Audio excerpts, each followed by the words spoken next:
पुष्टिवर्धनम् उर्वारुकमेव बन्धनः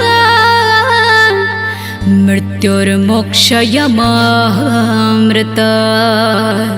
हर हर महादेव।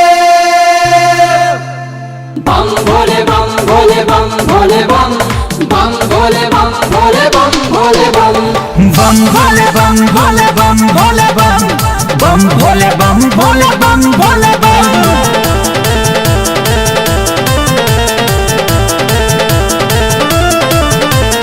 इनके दर पे जो कोई भी आता है बम बम मांगे मुरादे पूरी करके जाता है।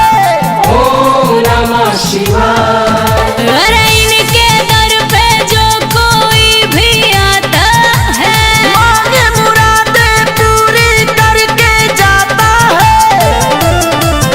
जब कौनो समस्या के सूझे न उपाय तब बोलो ओम नमः शिवाय। तब बोलो ओम नमः शिवाय। तब बोलो ओम नमः शिवाय। तब बोलो ओम नमः शिवाय। बम बम बम बम बम लहरी बम बम बम बम बम लहरी बम बम बम बम बम लहरी बम बम बम बम बम लहरी।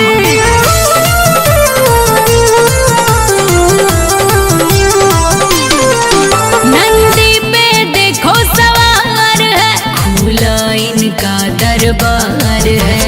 क्यों भगता परेशान है महाकाल जब जान है। महाकाल जब जान है। रखो बाबा पे ही आस रोग दुख होगा नाश। पेन्ही मेरी गा के छाल ये है कालो के का। कौनो दुखवा तुमसे ना सहाय। तब बोलो ओम नमः शिवाय। तब बोलो ओम नमः शिवाय। तब बोलो ओम नमः शिवाय। तब बोलो ओम नमः शिवाय।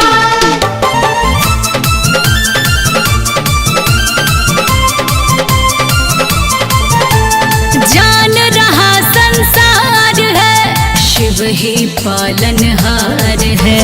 सृष्टि के रखवाले हैं ये दिगंबर निराले हैं।